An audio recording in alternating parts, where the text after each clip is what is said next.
Hello dear student, Shri coaching classes में आपका बहुत बहुत स्वागत है। मैं हरि कृष्ण लोधी आज आपके लिए लेकर आया हूँ प्री बोर्ड परीक्षा कक्षा 10वीं का विषय विज्ञान। और इसमें आज हम हल करने वाले हैं प्रश्न क्रमांक 1 से लेकर 24 तक के प्रश्नों के उत्तरों को। तो ध्यान से आप सुनें और समझें, और जो बड़े प्रश्न हैं उनके आप जल्दी से स्क्रीनशॉट लेते चलें।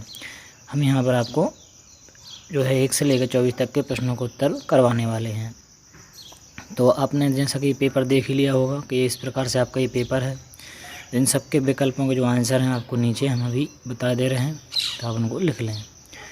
और इस प्रकार से आप इनको एक बार देख लें कि कौन सा पेपर है आपका। अलग अलग जगह अलग अलग पेपर आए हुए हैं। और यहाँ पर जो जोड़ियाँ हैं आपको बता दें कि ये पितरस है, ये यहाँ पर मिसप्रिंट है, लेकिन आप इसके हिसाब से ही मिलाएंगे तो बस आ जाएगा। अगर इसके हिसाब से नहीं मिलाएंगे तो यहाँ पर लाई पेज आना था। लाई पेज का जो होता है बसा होता है, ठीक है। वो अभी हम यहाँ पर जोड़ी में आपको बता देंगे।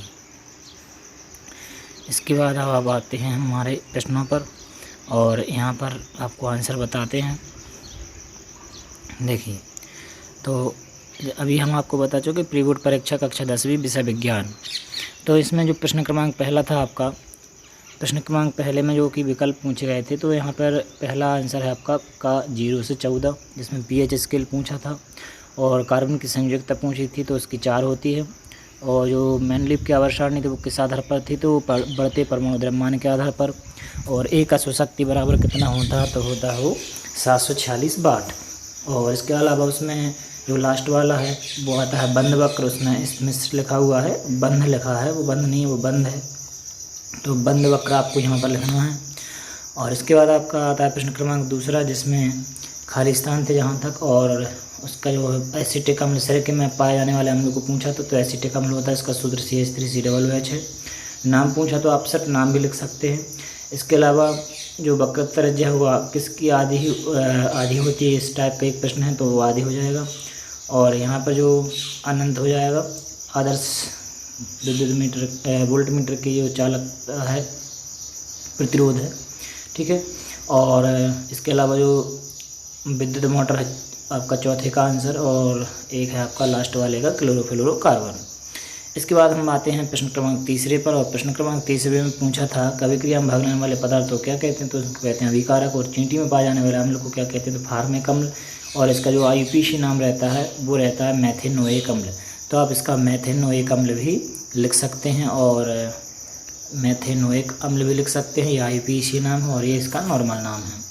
इसके अलावा ग्रोगर जन्मंडल आपका तीसरे का आंसर हो जाएगा। और समतल दर्पण की जो फोकस दूरी होती है वो अनंत होती है। और प्रकाश संश्लेषण चौथे 5 वाले का आंसर हो जाएगा। इस प्रकार से आप कर लें। इसके बाद आता है प्रश्न क्रमांक चौथा, जैसा कि हमने आपको बताया था कि उसमें पितरस छपा हुआ है पेपर में आपके, तो पितरस के सामने आपको लाइव पेज बसा करना है। वैसे लाइव पेज होता तो बसा सही रहता है, पितरस बसा संबंधित नहीं है। ट्रिप्सिन प्रोटीन का पाचन करता है, यकृत यूरिया का निर्माण होता है, स्वपोषी भोजन होता है पौधों में, और विषमपोषी भोजन होता है हिरण में, ठीक है। इसके बाद हम आते हैं प्रश्न क्रमांक 5वें पर, जो कि छोटे छोटे प्रश्न हैं। आप इनके अभी स्क्रीनशॉट लेते चलें। इसमें पूछा था कि बेकिंग सोडा के उपयोग लिखिए। प्रश्न क्रमांक 6वां है कि सजातीय श्रेणी किसे कहते हैं, तो इसका उत्तर आप यहाँ देख सकते हो और स्क्रीनशॉट यहाँ पर लेते चलें। इसके बाद आता है आपका प्रश्न क्रमांक 7वां, और 7वें पूछे थे कार्बन के 2 गुणधर्म बताना थे जिनके कारण वो विशाल संख्या में पाए जाते थे। 2 गुणधर्म आपको दिख रहे हैं, एक तो इनमें संकलन का गुण पाया जाता है, दूसरी इनकी चतुर्संयोजकता होती है। इसके बाद प्रश्न क्रमांक 8वां में पूछा था कि न्यूलैंड का अष्टक नियम क्या है, इनकी सीमाएँ क्या हैं। तो ये आप इस प्रकार से इसका स्क्रीनशॉट लें और इसको कर लें।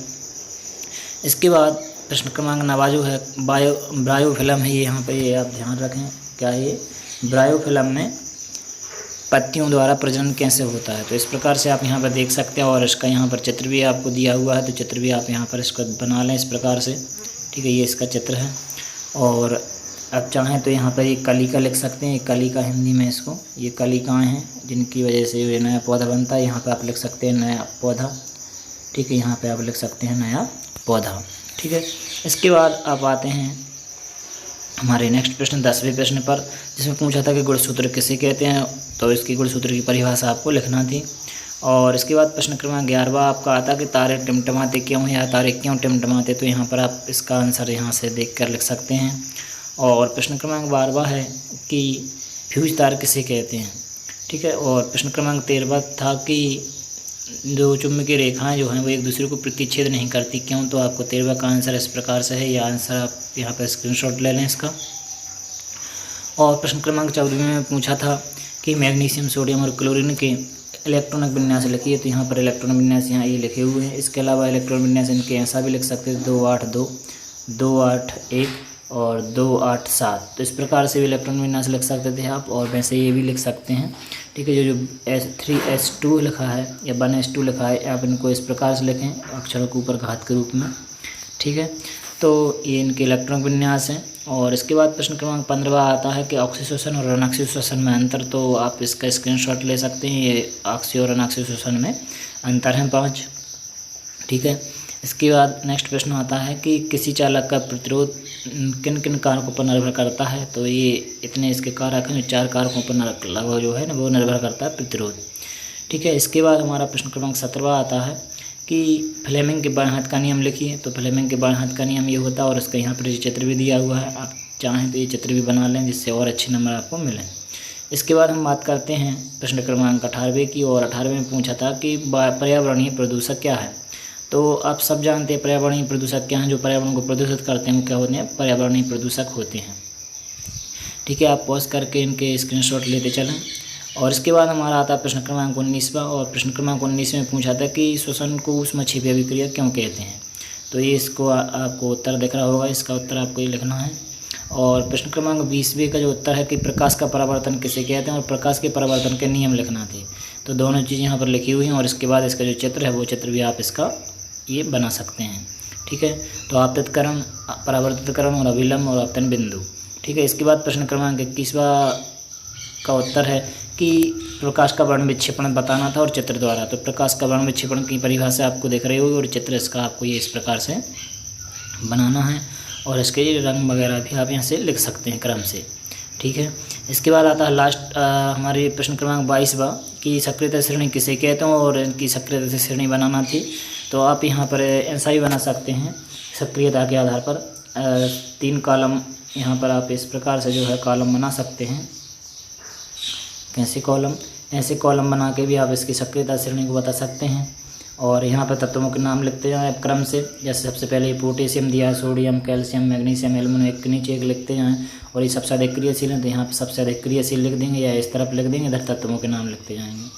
ठीक है, फिर इधर पे आप घटती अभिक्रियाशीलता, यहाँ पे तत्वों का नाम लिखते जाएंगे, और यहाँ पर घटती अभिक्रियाशीलता लग जाएंगे। मतलब एक कॉलम आपको एक क्रिया ये वाले बनाते जाना जो नीले अक्षरों से यहाँ पे लिखे हुए नीले शब्दों में, और एक कॉलम आपको एक क्रम से एक के नीचे के तत्वों के लिखते जाना है।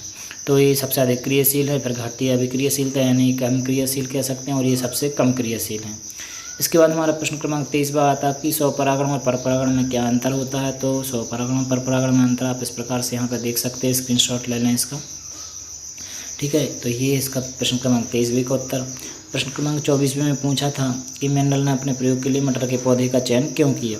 तो आप इसके ये आंसर यहाँ से लिख सकते हैं इस प्रकार से 5 इसके हमने यहाँ पर कारण आपको बताए हुए हैं कि इन कारणों से जो है मटर के पौधे को उन्होंने चुना। उम्मीद है आपको वीडियो अच्छा लगा होगा। यदि आपको वीडियो अच्छा लगा हो तो वीडियो को लाइक शेयर ज़रूर करें, और अगर आप अभी तक चैनल को सब्सक्राइब नहीं किया है तो चैनल को सब्सक्राइब करना ना भूलें, जिससे हम आपको लेकर आएंगे इसी तरह के नए नए वीडियो और नई चीज़ें। आपको विज्ञान यहाँ पर हम पढ़ाते हैं, और आपको विज्ञान जो अच्छे से पढ़ना है तो हमारे चैनल को सब्सक्राइब ज़रूर कर लें। मिलते हैं नेक्स्ट वीडियो में।